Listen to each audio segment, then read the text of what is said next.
Saludos y buenas tardes. Martes 14 de octubre en El Salvador son las 6:10 de la tarde.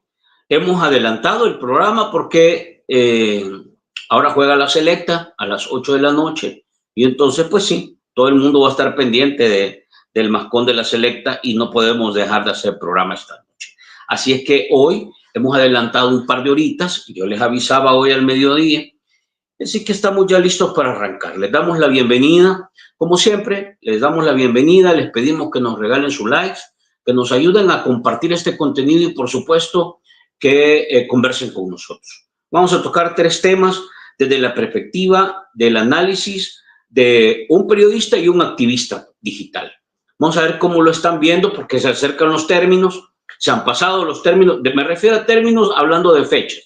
Se vencen las fechas para que puedan ser los nombramientos y se vencieron las fechas para que se puedan entregar información al Fondo Monetario Internacional. Se habla ahora del presupuesto, vamos a hablar del presupuesto, valoraciones generales. Hoy no se trata de ver números, sino de valoraciones políticas, valoraciones desde la perspectiva del análisis periodístico y un poco por dónde está caminando la cosa. Así que le vamos a entrar a estos temas que hablábamos. Uno, vamos a hablar acerca del nombramiento de la persona que será designada a la Procuraduría de Derechos Humanos. Mañana se vence el término, mañana. ¿Qué significa que vayan a reelegir a esta misma persona que ha salido cuestionada? Y si nombran a otra, ¿qué podríamos esperar de esta institución? Segundo, vamos a hablar un poco del compromiso que no se cumplió con el Fondo Monetario Internacional y de los primeros elementos que se han discutido ya sobre el presupuesto. Y finalmente, yo quiero compartir con ustedes la opinión de nuestros invitados sobre qué está pasando con las obras que el gobierno está entregando. O sea, obras que duran un año y se desmoronan, obras que se caen, se desmantelan, una lluvia levanta el asfalto totalmente de una calle allá en Santana. Entonces, estamos hablando de que las obras o no están bien hechas o están bien hechas y la situación las está, digamos, es tan grave la situación ambiental que las está deteriorando. Entonces, vamos a hablar un poco de esto, porque yo creo que se está invirtiendo un montón en este tipo de obras de las cuales se tiene muy poca claridad, se tiene muy poco control de calidad, pero también vemos que duran poco. O sea, vamos a hablar un poco de este tipo de situación. Así que les damos la bienvenida. Quiero presentarle a nuestros invitados. Vamos a ir por acá. Con nosotros está esta noche, vamos a hacer este cambio acá, ahí está. Con nosotros está esta noche Fénix, activista digital. Muy buenas noches, Fénix, ¿cómo estamos? Hola Franklin, buenas noches, saludos a todos y todas. No sé si me escucho bien. Perfectamente, brother. Bueno, perfecto. Entonces, bueno, un gusto y aquí desde lo que podamos, pues compartir algunas impresiones, algunas ideas sobre la coyuntura nacional. Un saludo para vos, un saludo para Leonel. Excelente. Y está con nosotros Leonel Herrera, que ya es de la casa, ustedes ya saben. Leonel, un gusto saludarte. Leonel Herrera, periodista. Saludos, Frank, saludos, Fénix, saludos a todos los amigos y amigas de tu comunidad. Siempre es un placer platicar, estar en este espacio. Gracias por la invitación. Fíjense que con este tema se vence. De hecho, ahora publicaba Movir haciendo una invitación a todos los miembros o a todas las personas que se consideran afectadas por el régimen de excepción, que fueron a denunciar a la Procuraduría, que pusieron su denuncia, pero que no han sido escuchadas. Y ahora, al tener esta respuesta que dio la Procuradora de Derechos Humanos, que aparentemente dijo desconocer, ¿verdad?, que habían denuncias. Entonces, lo que está haciendo Movir es convocando a los que tienen denuncias, a los que de alguna manera tienen información de que han recibido, aquí les voy a poner en pantalla para que lo puedan ver, de que han recibido denuncias, de que fueron a la Procuraduría, de que presentaron su respectiva, aquí vamos a ver, aquí voy aquí y voy aquí. quiero ver, aquí no sale, país también. Dice Movir, dice Movir, hasta mañana, miércoles 15 de octubre de 2025, tiene la Asamblea Legislativa de El Salvador para elegir al nuevo o nueva procuradora de la Procuraduría para la Defensa de los Derechos Humanos. En este sentido, estamos llamando a las familias inocentes, dice. Fíjense bien, a las familias inocentes, vamos a ver, espérenme, denme un segundo aquí. Estamos llamando a las familias inocentes, creo que aquí estoy, sí. Y aquí nos vamos al segundo, dice, capturados arbitrariamente y fallecidos en las cárceles, a preparar denuncias presentadas en dicha institución para darle la bienvenida al nuevo funcionario con denuncia en mano, que compruebe violaciones a derechos humanos por el régimen. Atentos a nuestra convocatoria. Esto a mí me pareció así como bien proactivo, ¿verdad? Bien proactivo, y que está diciendo no nos vamos a quedar quietos ni un minuto, sobre todo porque después los funcionarios no se hacen cargo. A ver, ¿cómo ven esto ustedes a partir de lo que hemos venido conversando sobre el papel que ha estado jugando la actual procuradora? Empecemos contigo, Leonel. Bueno, recordemos que esta procuradora de derechos humanos ya había sido procuradora antes, en la época de gobierno del FMLN, y había tenido papeles más o menos aceptables, digamos, en algunos ámbitos en los que, a pesar de su conservadurismo y su fundamentalismo religioso, logró desenvolverse bien, digamos. Temas ambientales, por ejemplo, la procuradora siguió en aquel momento la línea de sus antecesores de rechazar la minería metálica, y en algunos temas relacionados con derechos de las mujeres, de la comunidad LGBTQ+, y otros, ahí ella fue más bien hostil con estos sectores debido a sus posturas religiosas conservadoras.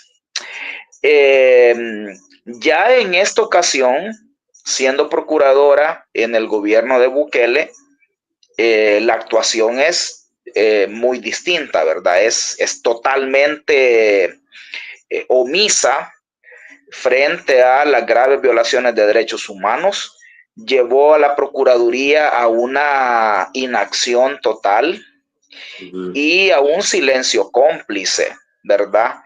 Frente a las graves violaciones de derechos humanos, especialmente todas estas barbaridades que se han cometido contra personas inocentes en el marco del régimen de excepción, ¿verdad? Ahí Movir es el que tiene la mayor fuerza moral para reclamar por esto, ¿verdad? Porque han sido quienes de manera constante le han presentado denuncias de capturas arbitrarias, de torturas y de muertes de personas inocentes en las cárceles. Esta procuradora también se ha caracterizado por la opacidad, por ocultar información pública y por dedicarse, entre otras cosas, a viajes innecesarios en los que solo ha ido a hacerle propaganda al gobierno.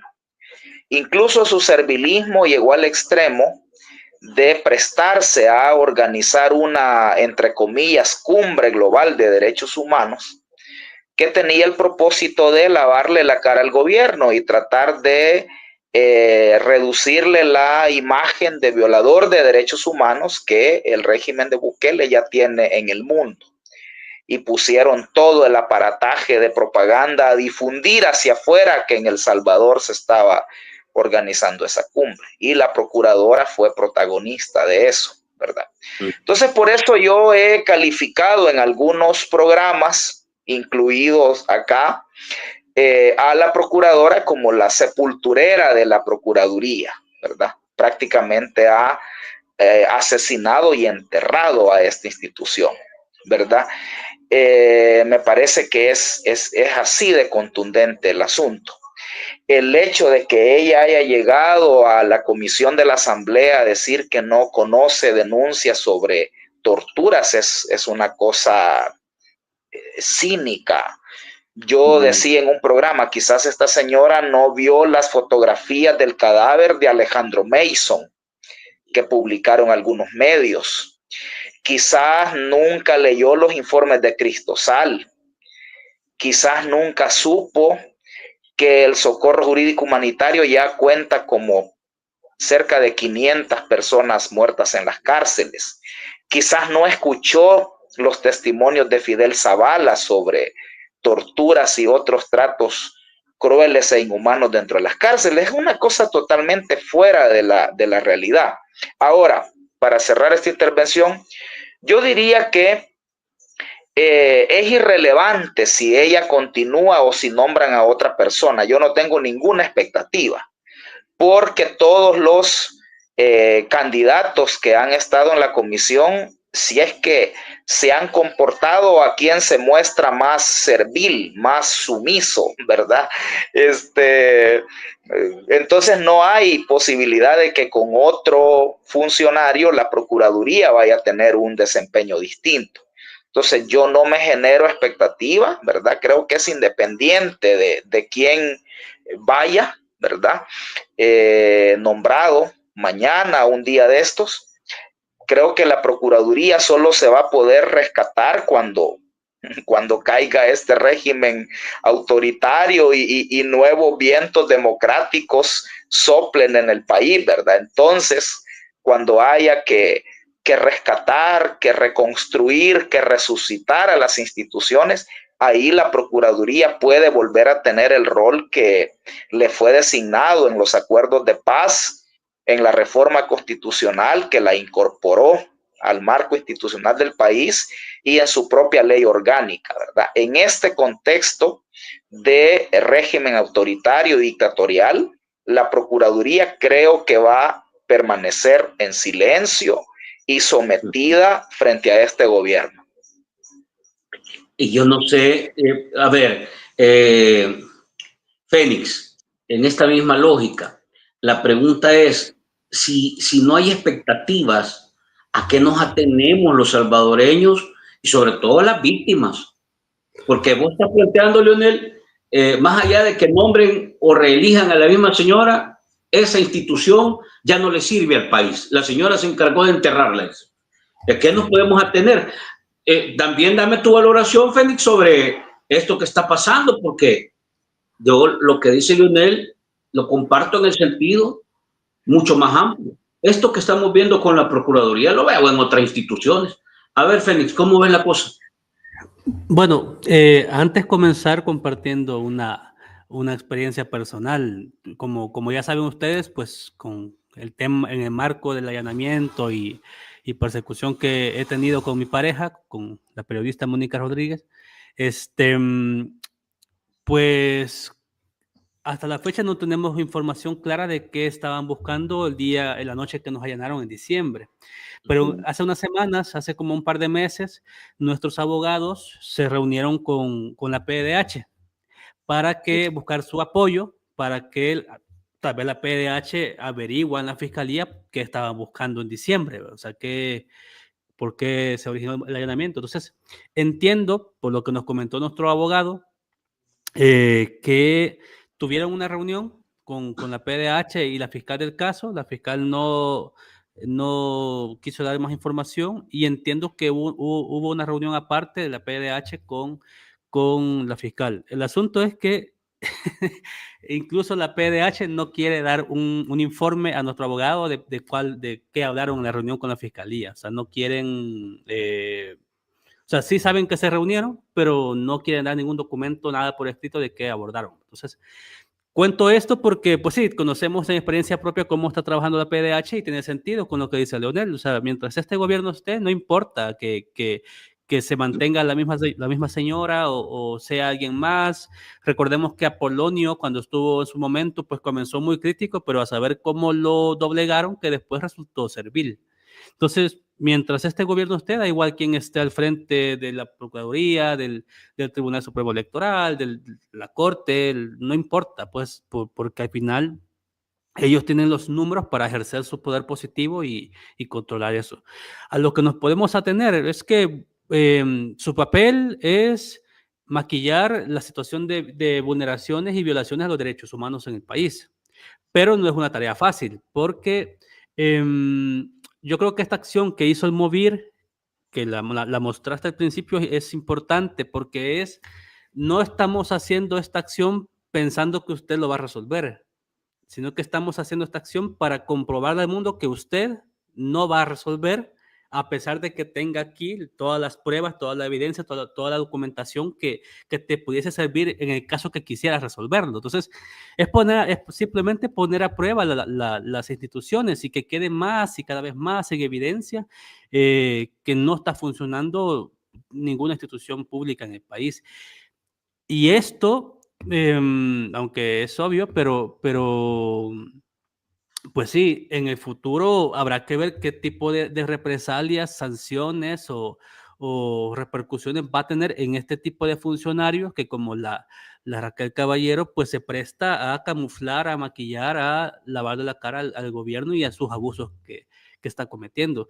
Y para eso creo que es importante el tema de que no se nos olviden todas estas cosas, o sea, el tema de que no se nos vaya a olvidar todas estas cosas que están pasando, todas estas acciones.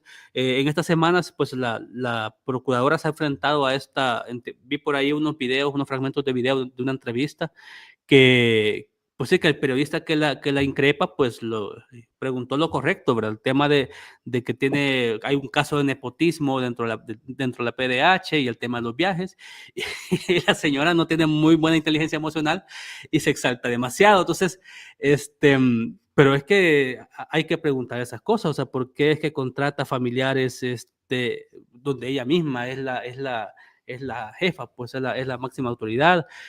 Pero más allá de eso es el hecho de que no está sirviendo para lo que tiene que hacer. Yo también en ese análisis me preguntaba cuál fue el propósito de tener incluso a este señor, al colombiano, en el comisionado de derechos humanos, porque no sé o sea, no sé qué lectura darle, porque si ya tenías a una señora que te está funcionando, que te es servil, pues tener un doble cargo, no sé cuál fue el propósito en sí mismo, pues, pero el hecho es que el gobierno da todo lo necesario para ocultar ante la imagen internacional que en efecto está violando derechos humanos, y para eso tiene que mantener esta pantalla. Yo no sé cómo es que esta señora, y no sé si ese tipo porque entiendo que tuvo un premio, un reconocimiento, no sé qué diablos. Yo no sé si son esos tipos de premios que uno paga para que te den, o en verdad el es una doctorado entidad. honoris causa. Ajá. O sea, como que le dieron a aquel cuando fue a China, y entonces, o sea, yo no sé si son estos doctorados que compras, o en verdad una entidad, pues creíble, pues te reconoce tu labor. Sí, Fénix, acaba de salir una investigación periodística sobre esa institución que le dio el honoris causa a la procuradora, y es la misma que le ha dado a un montón de gente en México y que son vendidos los honoris causa. Es que no me sorprende, no me sorprende. Los compran. Sí, o sea, la procuradora compró ese doctorado honoris causa que le entregaron. Entonces, no me sorprende, pues, porque al final está claro que ellos van a buscar la forma de aparentar credibilidad o legitimidad hacia afuera, pero bueno, los que estamos aquí dentro sabemos que no está funcionando como debe ser. Entonces coincido con Leonel también, que no importa si ella sigue, quizás si sigue es porque fue una buena peona, sirvió bien y la van a mantener. Si no sigue, pues quizás vieron su incompetencia, van a buscar a otro servil, pero la PDH no va a cambiar mientras siga el gobierno que está. Ahora, vamos a ver, si ella no está al frente o no ha cumplido su papel al frente de velar por los derechos humanos, porque no solo son los derechos humanos de las personas, ahí entran derechos laborales, ahí entra todo el tema de derechos ambientales, ahora que está en amenaza el espino, todo el tema que hemos tenido de minería, el agua, la falta de agua, lo que pasó hace poco que reventó una de las tuberías primarias, o sea, todo esto está simple y sencillamente a la deriva. Entonces, ustedes han planteado, el papel de ella ha sido más velar porque la imagen de este gobierno no se deteriore en materia de derechos humanos. ¿Ustedes creen que ese papel lo ha cumplido? Porque la imagen que hay de Bukele en el exterior y en la comunidad internacional en materia de derechos humanos no es la mejor que digamos. No sé, Leonel, ¿cómo ves esto? Porque si no ha cumplido este papel, tampoco el otro. No sé, algo así lo veo. Fíjate que Fénix plantea un punto interesante y es que se veía procuradora porque fue que estuvo durante un buen tiempo este colombiano Andrés Guzmán como comisionado presidencial. Yo creo que fue porque el rol de la procuradora le resultó insuficiente a Bukele. Es decir, la procuradora le servía para silenciar, para encubrir, para legitimar las violaciones de derechos humanos al interior del país de cara a la población salvadoreña, pero yo creo que la función de Andrés Guzmán fue más de cara a contener la mala imagen internacional. Algunas de las misiones que hizo Andrés Guzmán las conocemos hasta después. Por ejemplo, Andrés Guzmán lo mandaron a la CIDH a cabildear, a reunirse con los comisionados de la CIDH para explicarles que en El Salvador no se violaban derechos humanos, para intentarlos convencer de lo contrario que decían organizaciones como Cristosal, como Movir. De hecho, el informe que sacó la CIDH sobre violaciones de derechos humanos del régimen de excepción no fue por unanimidad, fue por mayoría, fue raspadito, así 4-3 o 5-4, una cosa así, resultado del lobby que fue a hacer Andrés Guzmán. El punta de lanza de Andrés Guzmán en la CIDH era un comisionado de origen colombiano, paisano suyo. Ese fue el que le abrió las puertas de la CIDH. Pero en la CIDH Andrés Guzmán fue a hacer un lobby intenso, al grado, como les digo, de que este informe que se publicó por mayoría en la CIDH y no fue por unanimidad. O sea que a algunos magistrados sí los pudo incidir en ellos Andrés Guzmán, ¿verdad? Creo que al final Andrés Guzmán, aunque salió y se ha quedado callado, pero yo tengo la impresión que este tipo renunció porque sintió que no era sostenible, ¿verdad? Lo que estaba haciendo, es decir, que no se podía ya tapar el sol con un dedo, como dice el dicho, ¿verdad? De hecho, él renuncia como una reacción a la captura de Ruth López. Entonces, creo que esa fue la función de Andrés Guzmán, un rol que la procuradora, digamos, no alcanzaba a hacer, ¿verdad? No tenía las capacidades para hacerlo y no tenía las habilidades de lobby para poderlo hacer. Entonces, yo creo que si la procuradora continúa, va a ser porque sí, ha ganado puntos con el régimen y en ella el régimen tiene asegurado el silencio de la institución. Ahora, si el régimen valora que por cuestión de imagen, por todo el desgaste que tiene la procuradora, porque sí que le han cuestionado mucho en redes sociales, ¿verdad? Incluso la gente del propio gobierno. Entonces, si consideran que por imagen les da un aire sacar a la procuradora y cualquier otro de los impresentables que van les garantiza el mismo silencio, el mismo trabajo, eso van a hacer. Entonces, si al final apareciera Roswell, Solórzano o cualquiera de los otros, sería por eso, ¿verdad? Porque creen que por imagen les conviene que ya no siga Raquel Caballero y que el nuevo que va les garantiza que la Procuraduría va a seguir siempre infuncional con respecto al trabajo que le corresponde hacer, ¿verdad? Y el trabajo que le corresponde hacer a la Procuraduría es ser la conciencia crítica en el Estado, es decir, de señalar a las demás instituciones del Estado, del gobierno, del sistema judicial, de la Asamblea, de violentar derechos humanos. Vaya, cerrando entonces, ¿qué nos queda? O sea, podemos, porque aquí vamos a ir viendo que no desaparecen instituciones formalmente, pero realmente sí.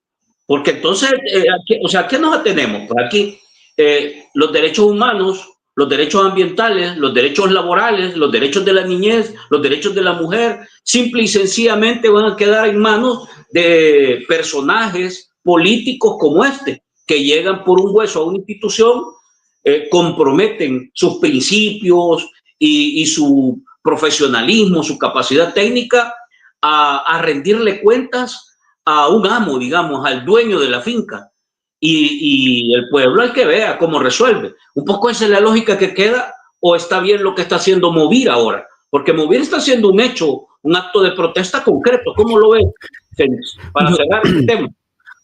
O sea, para cerrar es continuar exponiéndolo, pues, porque al final aquí hay como 2 o 3 imágenes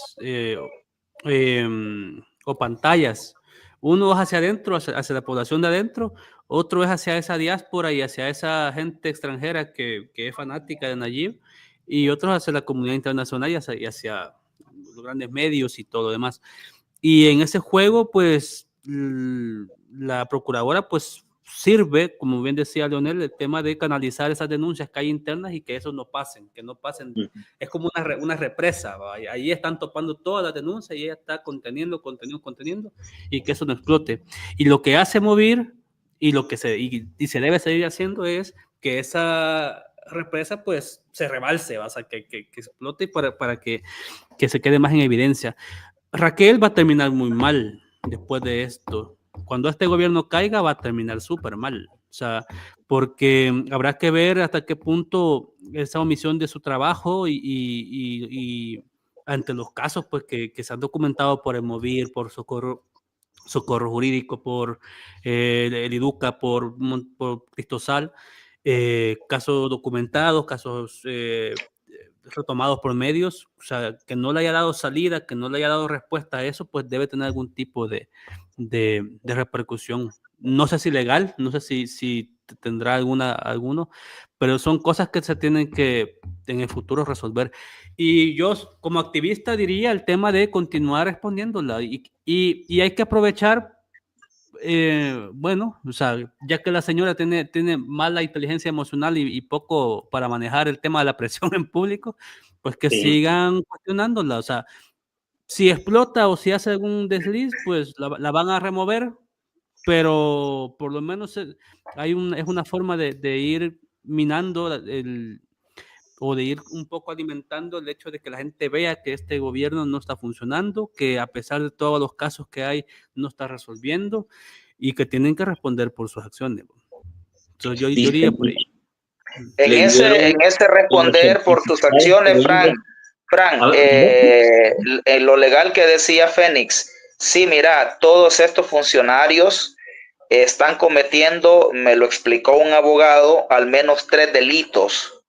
Es decir, la procuradora, el fiscal, muchos jueces, el director de centros penales, están cometiendo al menos 3 delitos: incumplimiento de deberes, omisión de investigación y desacato. Desacato es todo funcionario que no cumple con la ley o que no cumple con resoluciones judiciales. Entonces, en efecto, todos estos funcionarios van a tener que rendir cuentas después por lo que están haciendo y por lo que no están haciendo ahora. Mira, voy a leerles algunos comentarios que pone la gente sobre la procuradora. Dice, le dieron de los certificados que venden en Dollar Tree, dice.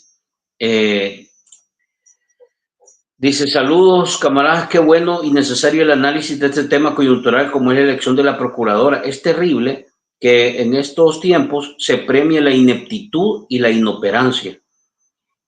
Vamos a ver, aquí vi otro que le voy a ir leyendo poco para que, dice, para que podamos darle salida. Una característica de estos funcionarios es ser servilista. basta con ser eso para seguir en sus cargos. Dice, vamos a ver, aquí no, aquí me salí, vamos a ver, aquí dice, vale, miren, aquí me quedo. Algunos comentarios que la gente está poniendo respecto a la procuradora. Quiero cambiar de tema para aprovecharlos, a menos que tengan alguna reacción, pero prácticamente lo hemos agotado. Voy a pasarme al tema del presupuesto, miren, y un poco quiero tomarlo desde esta perspectiva. Este día, porque vamos a ver, presupuesto, endeudamiento. Estos dos temas quiero concretarlos en esta lámina que publica el historiador Héctor Lindo, que me pareció una publicación en realidad buena. O sea, yo creo que esto deja claro, y en esta lógica es que quiero ver que ustedes me lo compartan. Denme un segundo. Denme un segundito que quiero ponerlo en pantalla y no sé yo cómo. Vamos a ver. Vale. Voy ahorita, denme un segundo. Quiero ver. Compartir. Ajá. Aquí estamos. Vale. Vean, aquí va a aparecer en pantalla. ¿Qué es lo que dice Héctor Lindo? ¿Qué ocurriría si se pudiera iluminar con luces LED la disminución de la pobreza extrema? Dice Héctor Lindo. Si se pudieran hacer videos espectaculares para mostrar el éxito de la política de disminución de la pobreza. Si influencers internacionales visitaran a las poblaciones marginales. Es que él publica esta lámina, miren. Esta es el comportamiento de los hogares en pobreza extrema desde el 2011. Y es una fuente, aquí está, del Banco Central de Reserva. Por consiguiente, no nos pueden decir que no. Quiero mostrarles lo que dice. Desde el 2011, el número de hogares en pobreza extrema, 194.700 en el 2011. Y ahí ven ustedes cómo va bajando hasta que llega un punto en el 2019 a 87.400 hogares en pobreza extrema. Del 19 en adelante empieza a crecer este dato. 2020, 160.100, 2021, 150.000 hogares en pobreza extrema, hasta llegar al 2024 con 182.200 hogares en pobreza extrema. Es decir, se ha disparado nuevamente, casi hemos vuelto a los rangos del 2011. Entonces, aquí hablamos de presupuestos que crecen, aquí hablamos de presupuestos de deudas que crecen. Eso no lo voy a mostrar porque ya está bastante claro. Pero esta pregunta que hace Héctor Lindo creo que resume de alguna manera. Estamos endeudados hasta el copete, ustedes saben cómo está la deuda, y seguimos hablando de un presupuesto que en teoría Bukele lo iba a mover en función que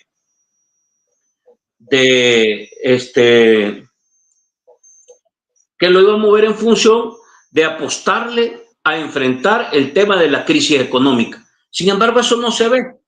Y yo quiero hacerle la reflexión tanto del presupuesto que se está discutiendo y aprobando, como del tema del endeudamiento que siguen aprobando y aprobando. ¿Por qué este es el reflejo? ¿Por qué este es el reflejo de lo que está pasando en materia económica? Sigue creciendo la pobreza extrema. A ver, empiezo contigo, Fénix. Sí, aquí habría que explicar un poco para que la gente lo vea, es que cuando hablamos de pobreza extrema, hablamos de familias que no pueden acceder, no pueden satisfacer sus necesidades básicas primordiales, que tienen que ver con alimento, con salud, con agua potable, y que pues que en muchos de estos casos pues se generan otros problemas alrededor como desnutrición en el caso de los niños, malformaciones y un montón de problemas que subyacen, digamos, de esa condición. Dicho esto, el hecho de que haya aumentado la pobreza extrema implica también que mucha gente que hasta antes del 2019 tenía condiciones de vida medianamente asequibles, con cierta capacidad adquisitiva, también han ido para peor. O sea, esas estadísticas siempre son como graduales y eso implica que mucha gente después del 2019 para acá, económicamente se ha visto peor y dentro de los peores, pues está esta gente que está en esta condición de pobreza extrema que difícilmente con lo mínimo pueden responder con su alimentación. Y esto tiene una responsabilidad del gobierno porque al gobierno le compete todas las políticas públicas que tengan que ver con mejorar la calidad de vida de la gente. Esto es, políticas de apoyo agrícola, políticas que fomenten la agricultura, que la gente produzca, porque si la gente produce en el campo, aunque no tenga para vender, pero se puede comer lo que produce, pero si la gente no tiene ni siquiera condiciones para sembrar, digamos, maíz, frijol, hortalizas, pues entonces estás fregado. ¿Y en qué consiste este apoyo? Con asistencia técnica, con créditos accesibles a la gente, con proyectos de semillas, con proyectos bueno, ahí. Políticas que tienen que ver con el apoyo a los emprendimientos. ¿Cuántos negocios no han cerrado porque no se vende? Y no se vende porque la gente no tiene pistas para comprar y porque los impuestos te están ahogando y porque se han disparado los precios de tus materias primas. Entonces, tiene que ver con eso, tiene que ver con política en relación a los salarios. El tema de que aquí está, digamos, los salarios están a 365 más o menos en promedio, pero eso no te está resolviendo la vida cotidiana. Entonces, todas estas políticas agrícolas, de apoyo a emprendimientos locales, de apoyos a mujeres solteras, de apoyos al tema de los salarios, de evitar abusos laborales, tienen que ver un poco con el tema de estas cifras, estas estadísticas económicas que estás presentando. El hecho para mí el tema es que es algo obvio que no tendríamos por qué repetirlo, pero hay que decirlo. O sea, el hecho de despedir a un montonazo de gente, profesores, enfermeras, doctores, empleados públicos, policías, estás mandando a un montón de gente hacia pues sí, hacia estas condiciones de pobreza. Entonces, ¿qué implica? Ponerle que por cada despedido son en promedio 3, 4 miembros de su familia que van a esa condición, estás engrosando los números de población que están teniendo dificultades económicas. Con esto de la ley de agentes extranjeros que ha afectado pues, a las organizaciones, muchas carreras profesionales en áreas humanísticas, sobre todo, pues las absorben este rubro, digamos, de organizaciones, pues también van para afuera con esto de la ley. Y al final, pues tenés este problema. Yo la vez pasada, no se les decía, mi hipótesis o mi teoría es que todo comenzó con el año de pandemia. Porque yo sé y reconozco que esta gente del gobierno tiene gente muy inteligente, o sea, que ha sabido asesorar súper bien. ¿Y cómo es posible que no sepan que el hecho de no garantizar condiciones económicas para tu gente te hace tu proyecto corrupto, como vos querás, te lo hace insostenible? Si yo quiero ser corrupto, si yo quiero engrosar mi riqueza personal, necesito mantener a la gente contenta.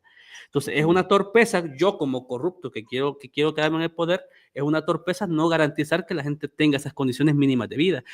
Pero ¿por qué la gente no las tiene? Porque yo no puedo garantizarlas. ¿Y por qué no puedo garantizarlas? Porque yo, en el 2020, en pandemia, defalqué tanto que con cada presupuesto nacional que se iba cada año, tenía que destinar más a cubrir eso que se despilfarró o eso que se perdió. Los préstamos se piden más préstamos, hay que pagar más préstamos. Entonces, yo me estoy quedando sin recursos para hacer este tipo de políticas. El hecho de que despidan a profesores y doctores que van a marchar, para mí es la justificación para promover los despidos, porque de alguna forma tenían que justificarlo, porque no tienen pistos para pagar tantos salarios. Entonces, al final ha sido su misma incapacidad y su misma... el tema de no planificar su corrupción en el año de pandemia, que le metieron tanta mano a los fondos que hubieron en ese año, que se desfalcaron todo y los nuevos recursos que iban entrando era para pagar esto y pues se fueron quedando poco a poco sin esa capacidad. Entonces, y eso explica el por qué hoy hay mucha gente que está en dificultades económicas, la vida en El Salvador está más cara, hay una especulación de precios increíbles, desde las casas hasta los elotes locos que te vendían en las fiestas patronales que valían $3, y Y eso explica las obras de harina que vos comentabas. Ya no tienen pisto para hacer grandes obras. Recordemos que Los Chorros se había vendido como un viaducto. O sea, un viaducto es una infraestructura que implica una especie de puente que va colgado, que tiene una obra de ingeniería que debe ser carísima porque debe ser muy buena por lo que va a hacer. Pero ya no, hoy se han quedado con una simple ampliación de carretera. O sea, ya no les alcanza el pisto para lo que necesitan hacer. Entonces, pues eso. Al final la gente está pagando platos rotos por una incapacidad, por un disparo al pie que ellos se metieron, pues ellos mismos se hicieron un disparo. Te quiero compartir esto adicional a lo que ya vimos. Mira esta lámina. Entonces uno dice, sabemos que aquí hay 14,000 millones ha crecido la deuda, ¿verdad? En estos años. Y vemos que se va disparando la pobreza extrema. Solo en el último año la Asamblea suma 17 préstamos. 1.992 millones autorizados y todavía siguen aprobando nuevos préstamos estos diputados. Entonces, ¿cómo es posible? O sea, ahora estamos discutiendo presupuesto. Presupuesto tiene que ver con cuáles son las prioridades. Y yo quisiera que me cruzaras eso. Lo que hemos visto hasta hoy en el presupuesto es casa presidencial, militares y por ahí para de contar, ¿verdad? Entonces, si la pobreza extrema sigue creciendo, si las prioridades del presupuesto que viene son militares, propaganda, casa presidencial, etcétera, y si vemos que aquí la deuda sigue creciendo, ¿cómo es que se puede entender ese cóctel de cosas? Te queda un poco fuera de lógica la discusión. No sé cómo la ves tú. Bueno, mira, esa prestadera de préstamos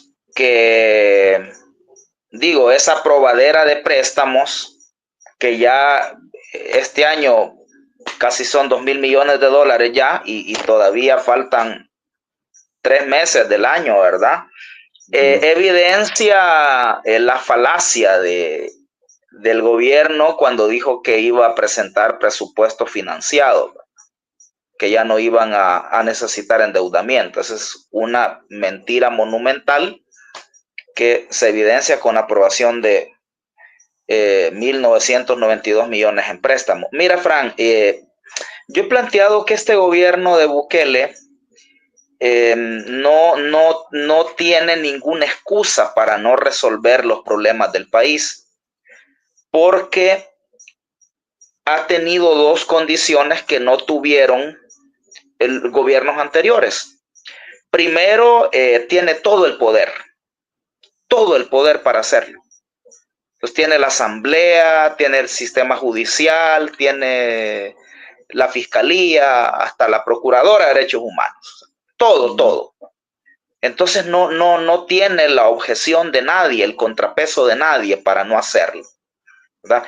Arena podría justificarse con que la oposición del FMLN se lo impedía. El FMLN puede justificarse que cuando tuvo el gobierno no tuvo la correlación parlamentaria suficiente, pero este gobierno no tiene ninguna excusa. Ajá. Luego, la otra condición es que este gobierno ha tenido todo el dinero, ¿verdad?, que ha querido. O sea, es el gobierno que más dinero ha tenido.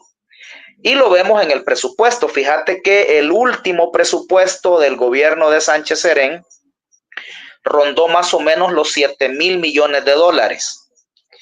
El presupuesto que ahorita ha presentado el gobierno de Bukele es de más de 10,000 millones de dólares. 10,500 millones de dólares.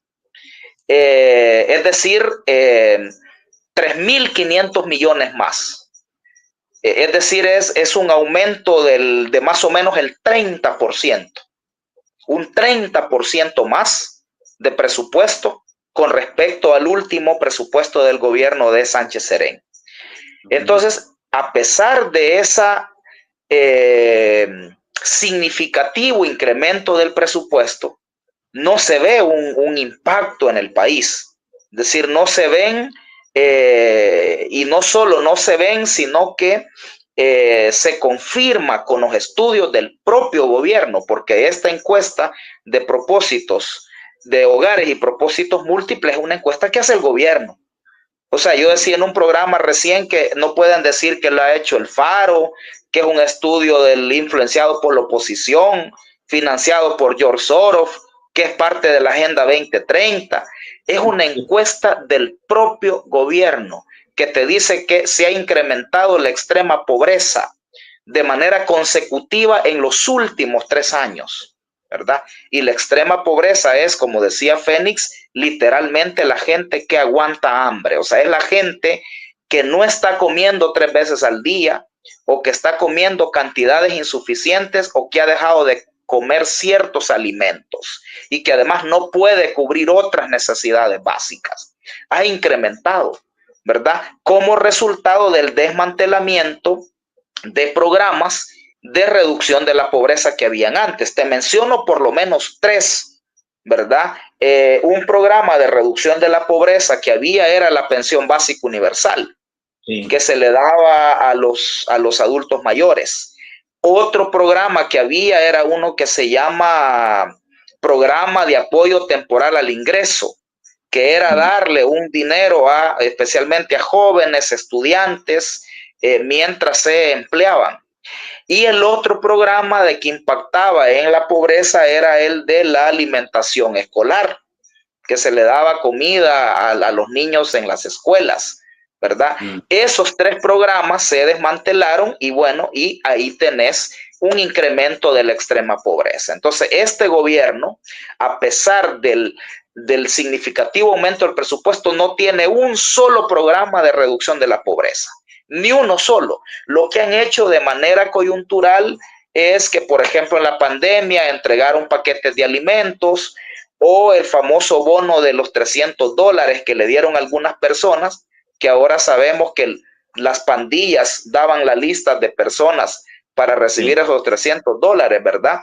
Entonces, pero no hay ningún programa sostenible de apoyo alimentario, de apoyo con ingresos, no lo hay, ¿verdad? Entonces, ahí tenés, a pesar de incrementarse en 3.500 millones el presupuesto del gobierno, hay más pobreza, el sistema de educación está en la calle, no se le incrementa el presupuesto a la U, hasta se le debe del que ya tenía, el sistema de salud desmantelado, los caminos vecinales en condiciones deplorables, y entonces, ¿qué se hace ese dinero? ¿Verdad? Fíjate qué interesante. Yo no quiero decir, en ningún momento estoy afirmando aquí que el gobierno se esté robando 3.000 millones de dólares. Pero mira qué casualidad. El Faro acaba de calcular, el Faro se ha atrevido ya a tirarnos un posible monto de la corrupción de este gobierno. Y el Faro ha dicho 3.000 millones de dólares. Ese es el monto que ha dicho el Faro, en el cálculo que ellos han hecho del dinero que se manejó en los fondos en la pandemia, del dinero del FOPROMID, de la DOM. El Faro encuentra 4 cajas negras, así le llaman ellos, 4 cajas negras. Yo le dije el otro día a uno de ellos que le faltó una, que es el presupuesto del OIE, porque el presupuesto del OIE se ha incrementado significativamente, porque lo que hacen es meter dinero ahí, ¿verdad? Para no rendir cuentas, para no transparentarlo. Entonces, digamos, habrían 5 cajas negras, además de las que encontró el Faro. Entonces, casualmente, como decía Fénix, el despilfarro que se dio y el robo que probablemente se dio durante la pandemia fue descomunal. Acordate que las CICIES, el guatemalteco Ronald Ochaeta de las CICIES declaró públicamente que la CICIES investigaba 12 casos de corrupción en el manejo de fondos de la pandemia, y dijo además que asesoraban a la fiscalía en la investigación de otros 25. O sea, 12 más 25 son 37. O sea que solo del dinero de la pandemia habían probablemente 37 casos de corrupción. 12 más 25. Entonces, es muy probable que ese dinero, ¿verdad?, se vaya a la corrupción y se vaya al mismo pago de la deuda. De hecho, de la propuesta de presupuesto que ahorita están presentando, un 23% del presupuesto es para pago de deuda. 23%, fíjate. del presupuesto es pago de deuda. O sea, toda esa probadera de préstamos que hay, ¿verdad? Ya la está empezando a pagar el gobierno. ¿Y qué es lo que están haciendo? Bueno, para destinarlo al pago de deuda, le están quitando, están despidiendo trabajadores, le están quitando a salud, le están quitando a educación, le están quitando a medio ambiente y a otras carteras importantes, ¿verdad? Para que haya para el pago de la deuda, ¿verdad? Ahí ya hay una consecuencia que por eso esta gente que aprueba, que aplaude la aprobación de préstamos, es lo que no sabe, que luego esos préstamos los vamos a pagar nosotros. ¿Y cómo los estamos pagando? Bueno, que el gobierno deja de darnos salud, deja de darnos alimentación, educación y otros beneficios porque tiene que pagar esa deuda, ¿verdad?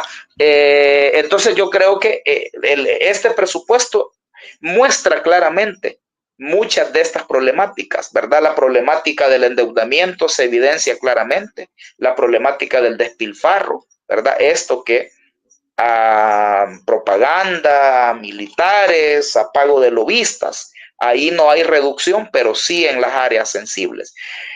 Eso es lo que creo yo que siempre se dice que los presupuestos reflejan las prioridades de un gobierno, ¿verdad? Y creo que claramente este presupuesto refleja las prioridades del gobierno de Bukele. ¿Y cuáles son? Pago de la deuda, porque tiene que pagar, ¿verdad? Y son propaganda, militares, ¿verdad? Lobistas. Esas son las prioridades de este gobierno. Y ahí es donde, tal como dice Steven, hay un problema en la estrategia de este régimen. Yo lo planteé, fíjate, Fénix, justo en una entrevista ayer, en que ya hay un problema yo lo considero un problema de inteligencia de este gobierno. Es decir, por un lado, se quieren perpetuar en el poder, ¿verdad? Hay un proyecto económico, se quieren enriquecer, quieren acumular para ser grupo oligárquico y para eso permanecer en el poder.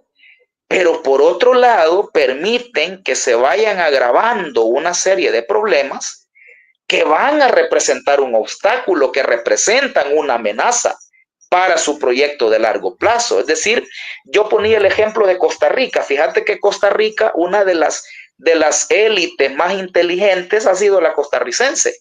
Estos tipos en los años 40 dijeron, hey, no permitamos que aquí hayan revoluciones, que no hayan revueltas. Entonces pactemos un proyecto económico que nos asegure a nosotros los negocios y que no excluya a la gente, que le genere algunas condiciones de vida aceptables a la gente para que no proteste. Y en Costa Rica durante al menos unas 3 o 4 décadas funcionó un modelo económico casi al estilo del estado de bienestar del norte de Europa.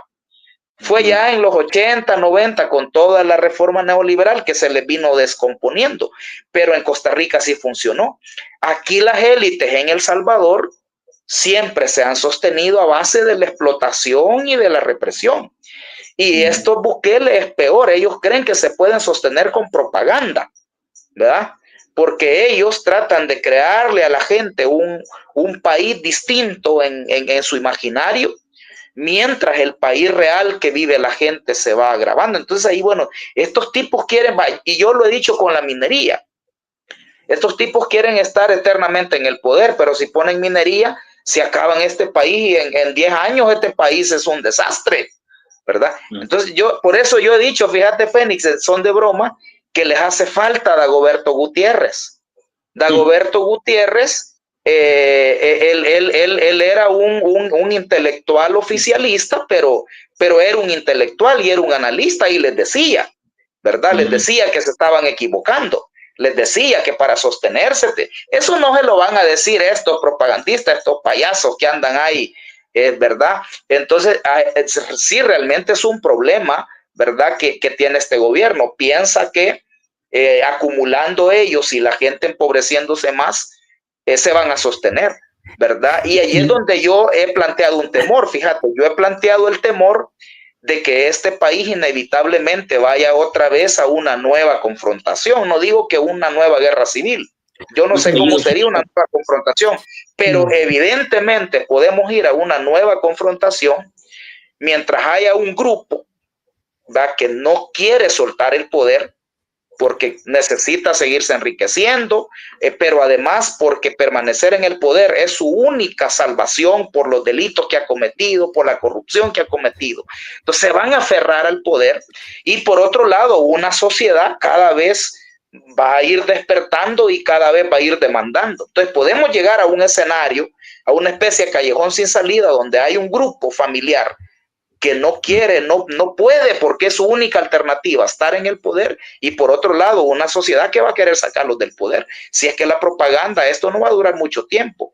Marvin Aguilar escribió ayer en la prensa gráfica un artículo interesante en este sentido, que la propaganda, apelar a las emociones de la gente, esto es muy limitado, ¿verdad? Te puede aguantar un tiempo, pero después, como dice Fénix, si no le ha resuelto a la gente sus problemas, si sus condiciones de vida, la gente se va a levantar y va a protestar.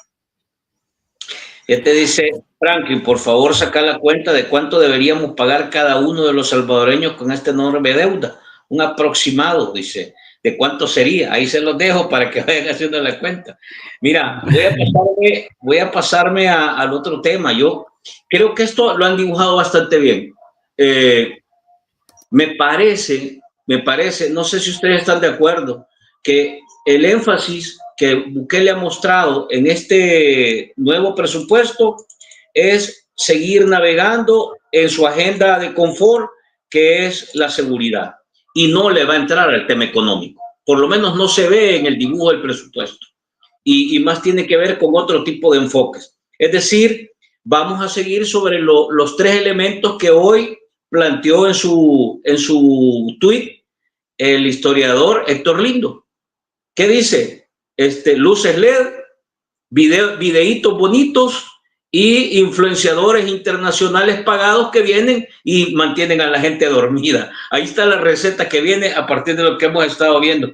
Mira, quiero irme a esto, así muy rápido para mostrarles este último tema que quiero que compartamos. Déjenme, como no está producción ahora, me toca hacer la doble, pero vamos a ver si lo logro, ¿cómo se llama? Compartir, denme un segundo.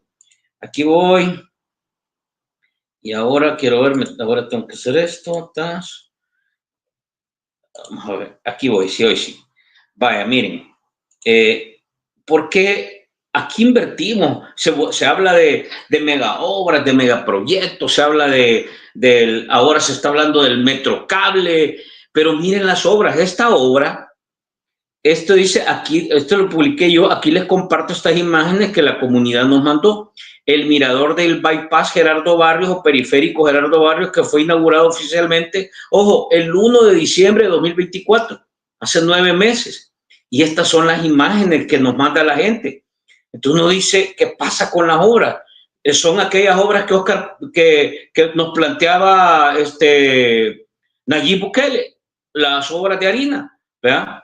Porque esto es lo que tenemos aquí. Y entonces cuando uno mira este tipo de obras, y en el entorno en que estamos, donde ahora no hay control de calidad, no se sabe quién hace la obra, tenemos muy pocos resultados sobre el tipo de obra, y hay una cantidad de obras que se ven, pero además lo que ha estado sucediendo, quiero ver si lo logro ver por acá, me voy a ir acá, denme un segundo, aquí me voy a meter, lo que ha estado sucediendo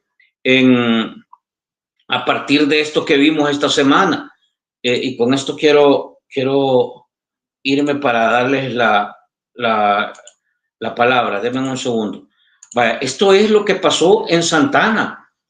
Miren estas, ¿cómo se llama? Estas calles que están acá. Esto quedaron después de que se levantó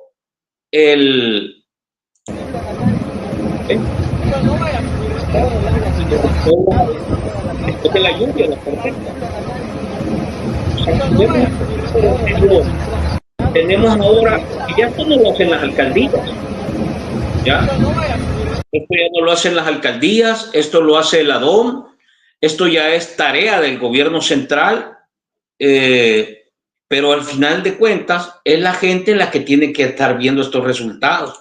Entonces vos decís, ¿cómo es esto? ¿Por qué las obras quedan a este nivel de calidad?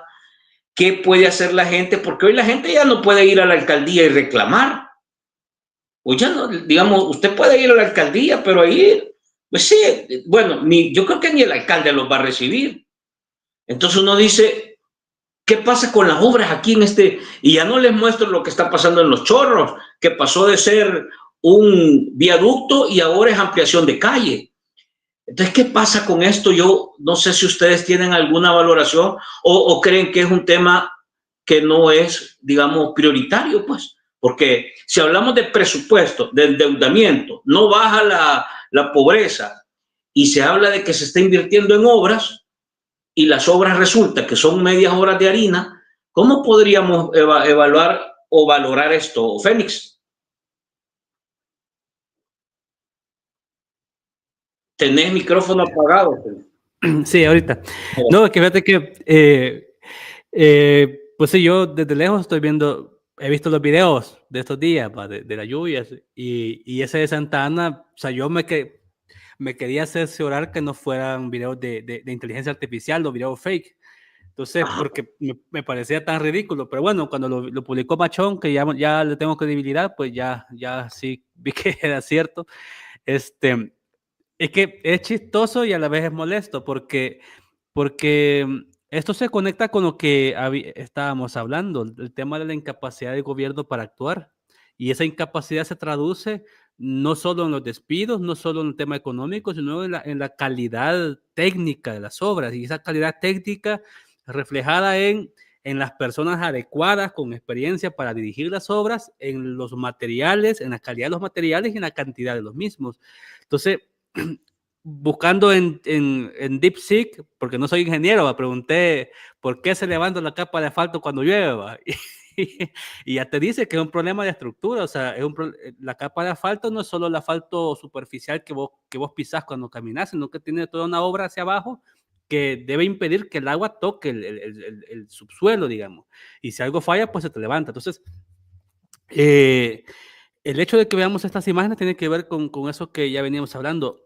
Cuando decimos que nos va a tocar pagar la deuda, por un comentario que te hacían, no es que nos va a tocar, digamos, no es tan así de que calculemos cuánto nos toca a cada quien y paguémosla, no, sino que cuando hablamos de que nos va a tocar pagar es en aquellas obras que no nos van a venir con la calidad que necesitamos que vengan, o aquellos proyectos o programas que necesitamos que se hagan, pero no se van a hacer o no los pueden hacer o se hacen mal. Y lo vemos en este tipo de cosas. El hecho de seguir fallando en este tipo de infraestructura, habría que ver cómo quedó el famoso puente que hace poco le pusieron luces LED de allá en Carolina, a ver si tampoco se jodió. Pero es el hecho de que si yo quiero perpetuarme en el poder, debo demostrar mi capacidad para que la gente esté bien. Ya vimos que la gente en El Salvador, lastimosamente, te perdona la corrupción si vos haces bien tu trabajo. Porque con el tema de las pandillas y la seguridad, que aparentemente está mejor, pues la gente le vale si es corrupto, le vale si el tipo está hueveando, le vale cualquier cosa, porque le garantizó eso. Ponerle que le garantizase el tema de una economía fuerte, que la gente tenga poder adquisitivo y buenas obras, pues entonces la gente vas a estar ahí por décadas. Pero, sí, pues. pero no estás aprovechando, digamos. Imagínate que estamos ahorita sin quererlo en clave de recomendación al gobierno, ¿va? Querés ser corrupto dictador, pues entonces hace bien tu trabajo, pero claro, no lo puede hacer porque no tiene la capacidad para hacerlo. De entrada, que pongas como ministro de Obras Públicas a tu amigo que te vendía las motos en tu empresa, de entrada comenzamos mal, porque al frente de los ministerios no tendría que estar alguien que, sobre todo este tipo de ministerios que implica un conocimiento técnico de lo que implica lo que vas a hacer, pues tendrías que tener gente capaz. No sé si tendrán asesores, digamos que Romeo sea la cara visible y tengan asesores debajo, pero por lo visto no lo tienen. O sea, Y si los tienen, no les están haciendo caso, o aunque les hicieran caso, no tienen pisto para obedecer o para seguir sus recomendaciones. Entonces, esta es una cadena de cosas. Y menos mal, viendo las obras, gracias a Dios que no siguieron con el viaducto Los Chorros, porque si van a hacer un viaducto con esa incapacidad, tarde o temprano se te va a caer. Sí, habrá que ver también el puente ese que han hecho en Carolina, en Carolina, qué tan seguro es. Al final, pues sí, nos toca reírnos. Y hay otra cosa también, con esto que he visto los videos de inundaciones y lugares inundados y correntadas, dos cosas, o tres, mejor dicho. Uno, para el gobierno es muy fácil ocupar el cliché barato y cansado y el de por gusto que es que la gente tira basura en la calle y por eso se tapan los tragantes y se inunda. Eso es paja. O sea, es cierto que el tema de tirar basura en la calle puede ocasionar algo, pero Mira pero eso. no, pero exacto, no va a provocar este nivel de cosas. Lo que lo está provocando habría que ver, uno, es en Santa Ana, en San Salvador, en los municipios que hemos visto este tipo de imágenes, habría que ver qué tanta deforestación se ha hecho y qué tanta construcción se ha hecho. Porque cuando vos asfaltás o impermeabilizás la tierra con cemento, lo que haces es que toda esta agua no se filtre y toda se vaya pues corriendo por donde fluya, pues por donde tengan que salir. Entonces, el hecho de que se vean este tipo de inundaciones, estos niveles de agua, no es porque este año haya llovido más, sino que habría que ver si alrededor de Santa Ana, desconozco, hay residenciales o hay construcciones, y este es un problema directamente ligado al tema de la urbanización descontrolada, el tema de la industria inmobiliaria que no tiene ningún tipo de restricciones y que por el contrario el gobierno de Bukele los está promocionando. Y lo segundo, habría que ver también la incapacidad de las alcaldías de darle mantenimiento al tema de drenajes, al tema de no sé si funcionan los trenes de aseo como deben de ser, y el tema, y esto va ligado con lo tercero, el tema de la gestión de riesgo. Cuando antes del 2019, las comunidades, los comités comunales de protección civil se capacitaban y se preparaban para pensar todo lo que pasaba en su comunidad. Ya definían los lugares de albergue, ellos conocen la subida de los ríos, qué tanto es normal que suba y qué tanto eso, y a qué nivel ya es una alerta o una amenaza, y estaban comunicados entre todos. Entonces la comunidad se activaba y entonces ya luego se coordinaban con las municipalidades y con el gobierno central para el tema de gestionar albergues o tipo de ayuda o algún tipo de maquinaria. Pero hoy todo eso está desarticulado. O sea, hoy todo eso no se está atendiendo y Protección Civil, por lo mismo el tema de recursos, no está cumpliendo su papel, que es mitigar este tipo de riesgos. Si el gobierno tuviese recursos suficientes, en cada una de estas ciudades ya hubiesen hecho el estudio hidrológico y el estudio de suelos y todo el tema de saber qué tanto están, si hay que renovar el alcantarillado, pues se hace. Pero si está ligado esto al tema de que los permisos que se están dando a la industria inmobiliaria, entonces no lo van a poder resolver. O sea, ponerle que en Apopa, el tema de la construcción de Valle del Ángel, Reverdes, el Foro del Agua, desde hace años les está diciendo a la gente, no dejen que construyan en Valle del Ángel, porque si dejan que construyan allí, los van a joder con el tráfico, se les va a aumentar el tráfico en la capital, pero en tiempos de lluvia, ese nivel de agua que están viendo no va a hacer nada, porque la lluvia necesita tierras, necesita suelo para filtrarse. Pero como todo estamos asfaltando y le estamos quitando esa capacidad a la tierra, estamos aumentando la plancha de cemento, pues obviamente esa agua se va a empozar en el cemento, en el asfalto y va a correr para alguna parte. Y ahí es lo que estás viendo vos en las imágenes y los videos. Triste por la gente que imagino el dolor que debe ser, pues sí, el perder, digamos, tu vehículo, tu casa. He visto videos de unas casas en el centro que como que se está drenando el agua, las aguas negras también. O sea, todas esas obras están ahí que tienen que resolverse, pero el gobierno no tiene ni capacidad ni recursos para hacerla. Entonces, pues sí, la gente va a seguir sufriendo siempre estos impactos. Fíjate, y yo te agrego esto, mira, Leonel, para ponértela más complicada, porque esta es de verdad, miren, o sea, nosotros lo analizamos, pero la gente lo está viviendo. Mira esto que te voy a poner aquí, mira, Leonel. O sea, obras malas, mal ejecutadas, con mal resultado, pero además, con este nivel, esto lo publica Oscar Machón, dice, habitantes de San Lorenzo, Aguachapán, construyen Puente La Prosperidad ante el abandono de las autoridades competentes. Vecinos de San Lorenzo decidieron con fondos propios y trabajo comunitario construir por su propia cuenta el puente. Entonces, obras malas, mal resultado, pero además la gente le toca resolver los problemas. Y entonces vos ves un país endeudado hasta el copete, siguen aprobando más préstamos, el presupuesto crece, pero crece para otro lado. Las calles, como aquí nos estaban diciendo, se levanta como con suelas de zapatos, las obras a los 10 meses se arruinan, prometen una obra y terminan haciendo otra, y al final en las comunidades la gente tiene que resolver bajo su propia cuenta, Leonel. Entonces uno dice, ¿de qué se trata este tipo de esquema y por qué al final de cuentas no tenemos espacio para poder rendir, pedir, exigir cuentas? Mira aquí las mujeres trabajando para arreglar su puente, pues. Y esto, ojo, te estoy poniendo una comunidad, pero aquí hemos visto todos los días la gente publicando en sus redes, aquí el gobierno no vino y, ojo, insisto, ya ir donde los alcaldes no sirve de nada.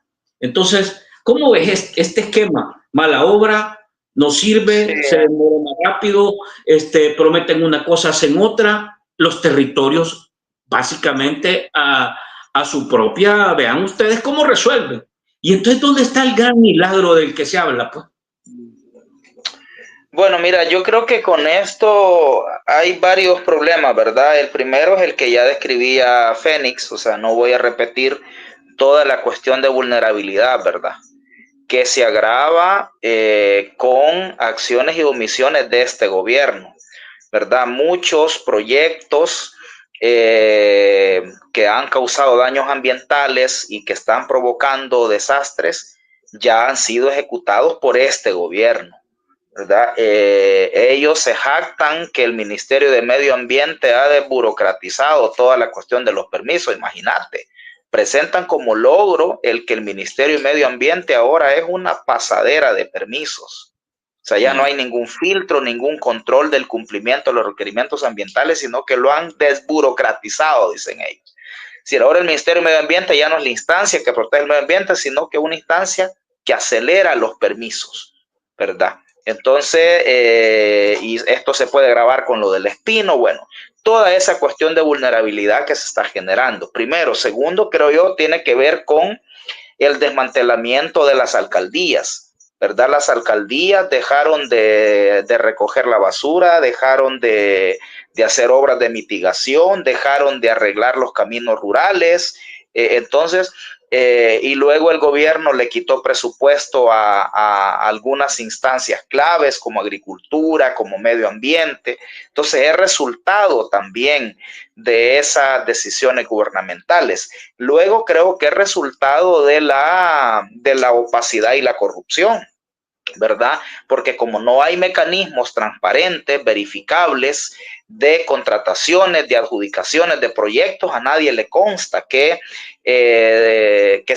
no se asegura el que se le entregue a las empresas más capacitadas, a las empresas más responsables. Aquí hay casos donde empresas han dejado tirados proyectos y no pasa nada, ¿verdad? Eso es impresionante. Es decir, yo no recuerdo ese tipo de situaciones, ¿verdad? Entonces, todo eso, ¿verdad? Confluye y al final afecta a la gente. Mira, yo entre paréntesis quiero decir que a mí esto de que la gente ande haciendo las obras que no hace el gobierno, a mí, yo creo que por un lado me parece bien que la gente tome la iniciativa desde el punto de vista de la participación de la gente, pero es bien peligroso que se vaya instalando, ¿verdad? La idea de que la gente lo hace, ¿verdad? Porque es obligación del gobierno. Es decir, ahí hay un retroceso en aquello que llamábamos el empoderamiento de los derechos, que le exigíamos al Estado que hiciera esto. Ahora la gente ha pasado a otra posición, como el Estado ya no lo hace, ya ni le exijo y me pongo a hacerlo yo. Es decir, eso me parece bien delicado, ¿verdad? Que en la cabeza de la gente vaya posicionándose la idea de que es ella la que tiene que arreglar los caminos, que es ella la que tiene que mantener la escuela, que es ella la que tiene que mantener la unidad de salud. Es decir, me parece bien delicado, ¿verdad? Esto que está pasando. Yo creo que hay que insistir en que es responsabilidad del gobierno y que la gente le reclame al gobierno. Está bien que lo haga si el gobierno no lo hace, pero yo creo que debe reclamar, incluso yo he visto videos donde hay gente que dice, mientras el presidente nos da seguridad, nosotros arreglamos la calle. Es decir, es una cosa bien terrible eso que está pasando. Es muy poca la gente que dice, este gobierno no lo hace y por eso lo hacemos nosotros. Incluso hay gente que lo hace con la perspectiva que decía antes. Y sí, ¿verdad? Es bien lamentable esto de que, por ejemplo, yo comentaba de la calle de Victoria al río Lempa por el puente Integración. Es una calle que ahorita es un desastre, ¿verdad? Es un lodazal horrible, una calle internacional, imagínate, que conecta El Salvador con Honduras con el puente de Integración sobre el río Lempa. Es una vergüenza la charquera que tenés que pasar de Ciudad Victoria hasta Lempa y pasando el puente al otro lado en Honduras es una carretera pavimentada hermosa. Es decir, debería sentir vergüenza este gobierno, ¿verdad? Pero claro, como ahí no está bonito ni luces LED porque no es funcional, no es necesario para los intereses propagandísticos del gobierno. Bueno, yo no sé, porque aquí hemos hablado de cosas bien concretas y que me parece que no están defendiendo los derechos de toda esta gente, porque decime una comunidad, ¿a quién va a ir a quejarse? ¿A dónde va a ir a poner una denuncia? ¿A dónde? Pues entonces, y aquí hemos visto imágenes de niños que van a su escuela y no pueden pasar porque está inundada la calle. ¿Qué van? ¿A dónde? Pues entonces, tampoco puedes exigir que el presupuesto se oriente a una cosa porque ya no se debate. O sea, el presupuesto no se debate con nadie. Pues. El presupuesto lo manda a Casa Presidencial y se aprueba tal como va. Y cuando vos venís y se ejecutan algunas de las obras que están planteadas, te salen este tipo de obras. Obras de harina, como el mismo Bukele decía.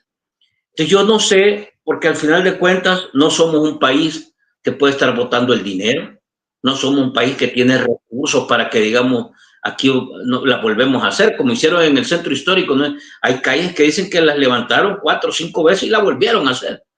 Entonces uno se pregunta, ¿cómo corregir esto? Yo francamente, porque la gente reclama y la gente se queda con la duda y lo más que te queda es quejarte en redes, porque no puedes hacer nada más. Entonces, ¿qué recomendación le podríamos dar a la gente un poco para cerrar, tomando en cuenta esta situación en la que estamos? Porque prácticamente ya el presupuesto dibujó por dónde va Bukele, no se va a modificar, no creo.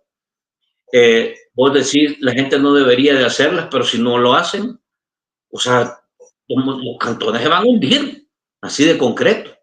Entonces, ¿qué se puede hacer? Igual que vimos con el esquema de la procuradora, que al final van a elegir al que quieran, ¿va? Y vos decís, las instituciones no van a servir para adelante. ¿Qué haces con esto?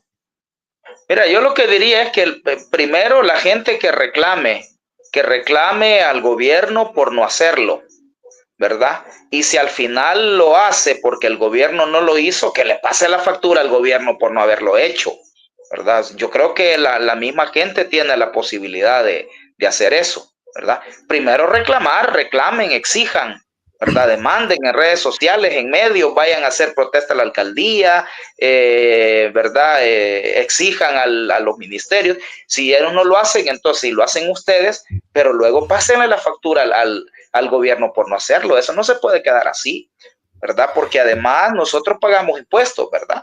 Porque si el gobierno va a renunciar a arreglar los caminos, va a renunciar a recoger la basura, va a renunciar a un montón, bueno, entonces que no nos cobre los impuestos a nosotros.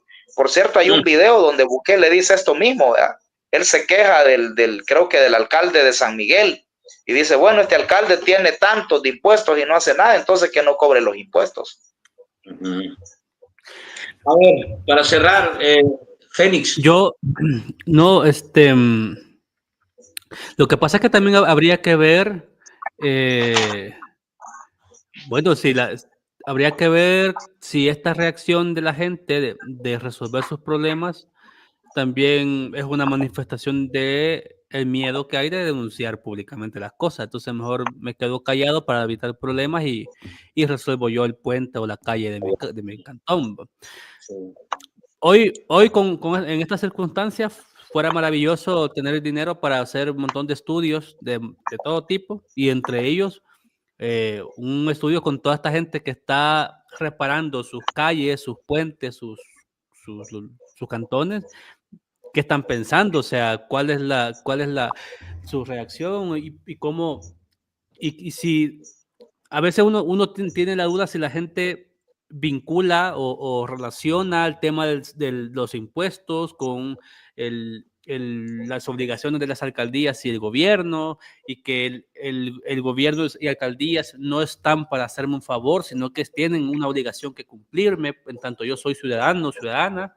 O sea, ese tipo de percepciones habría que ver cómo están en la gente. Y sí me preocupa que se instale esta idea de que, bueno, que la gente puede resolver sus problemas y que no tengan que exigirle al gobierno. Pero también es cierto que digamos, infraestructura es un tema que se puede resolver.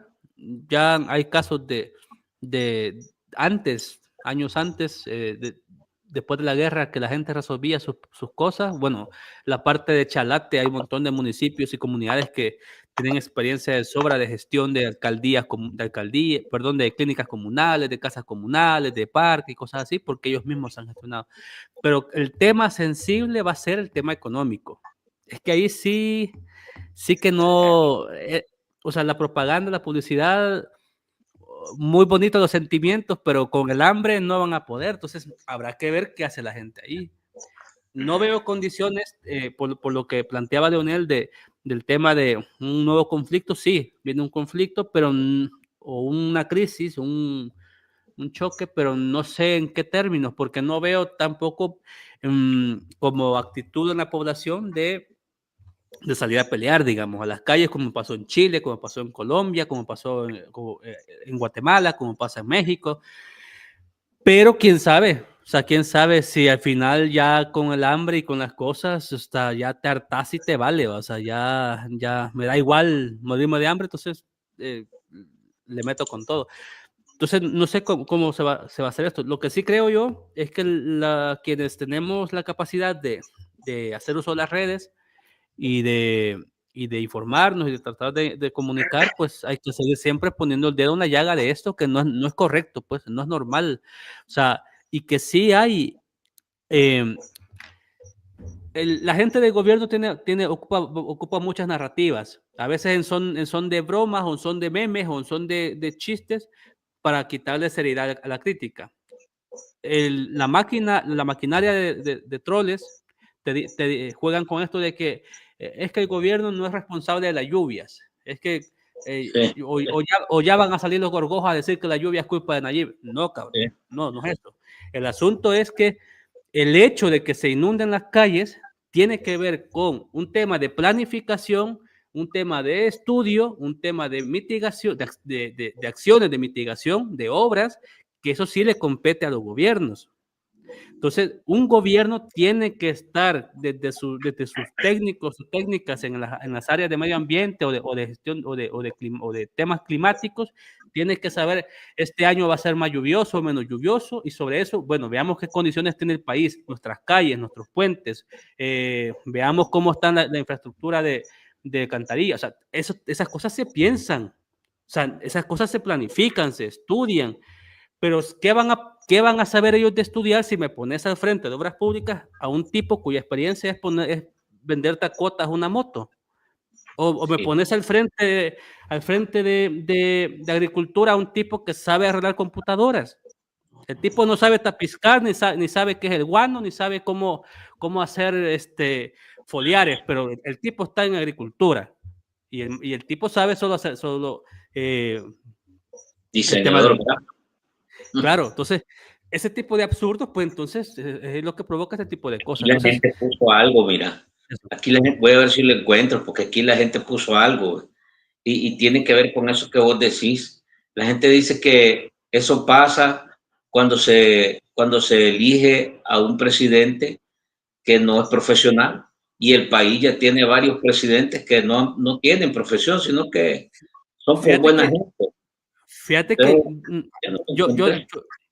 yo difiero un poco de eso, porque, digamos, los puestos públicos como presidente... Mira, dice, es un reflejo de la sociedad misma que no valora la preparación académica en lo absoluto. Desde Tony Saca hasta ahora ningún presidente tiene título universitario y ahí están los resultados. Sí, aquí sobre esto es que, digamos, cuando son puestos públicos para alcaldes, diputados o presidentes, digamos, ahí juegan otros elementos, digamos, un tema más de habilidades políticas. Pero donde sí debe ser imprescindible el conocimiento, la formación técnica, la experiencia, es en estas áreas específicas, técnicas. O sea, Ministerio de Educación, Salud, Vivienda, Ministerio de Trabajo, Ministerio de Obras Públicas, de Medio Ambiente, tiene que tener ahí sí, gente que sepa planificar, que sepa de procesos, que sepa de obras, que sepa hacer un presupuesto. Necesitamos un ministro de Agricultura que sepa cómo se mueven las temporadas de lluvia y de sequía y cómo, o sea, ahí sí. Entonces, vos como presidente, aunque no sea, yo no hago eco de esta crítica hacia Nayib de que tiene 6 meses de bachiller. Sí, el tipo no aprovechó su piso para estudiar, pero él, si fuera buen presidente, dijera, bueno, yo no soy un estudiado, pero yo voy a poner al frente de cada cartera a alguien experto que me resuelva. Yo quiero que la gente tenga comida y la gente viva bien, pues necesito que cada ministro o ministra haga eso y que cada quien planifique. En el gobierno de Sánchez Serén hubo mucha persona muy técnica y que cada ministerio era libre de planificar, era libre de hacer sus obras, pero en como todo se quiere concentrar, en la figura del presidente, pues entonces pasan estos problemas. Sí. Bueno, nos quedamos hasta acá. Te agradezco, Leonel. Gracias por hacer espacio. ¿Quién gana, Leonel? Bueno, ¿Va a ganar, va a empatar o va a perder la selecta? Ni sé con quién va. ¿Qué partido es hoy? Está bueno. No, ¿y vos, Fénix, va a ganar, va a empatar o va a perder la selecta? Honestamente va a perder porque no tengo mucha fe en ellos. Así que bueno. Bueno, gracias, Leonel. Te agradezco. Bueno, a ustedes. Excelente. Saludos a todos. Saludos a todos. Cuídense un montón. Nos seguimos viendo. Nos quedamos hasta acá. Tratamos de sacarle el jugo a nuestros invitados. Ahora 3 temas, los sacamos rápido. Temas complicados, pero son parte de la plática. Así que les agradecemos a nuestros invitados. Nos quedamos hasta acá. Les invito para que mañana nos veamos en las virales a la 1. Mañana miércoles espero que podamos tener el segundo capítulo de la plática con César Villalona. Vamos a tratar de evaluar la ejecución presupuestaria 2025, los resultados de la ejecución presupuestaria 2025. ¿Qué es lo que se ejecutó? ¿Cuánto? ¿Qué ministerio no ejecutó? ¿Porcentaje? Entonces va a estar buena la plática de mañana. Así que les invitamos para que se mantengan con nosotros a la 1 de la tarde en las virales y en la noche una nueva plática en el barcito. Un fuerte abrazo. Gracias por acompañarnos. Y bueno, ahí las apuestas, a ver quién gana. ¿Gana, empata o pierde la selecta? Mañana nos cruzamos. En las virales hablamos un poquito de esto. Muy buenas noches. Gracias a todos y nos vemos mañana.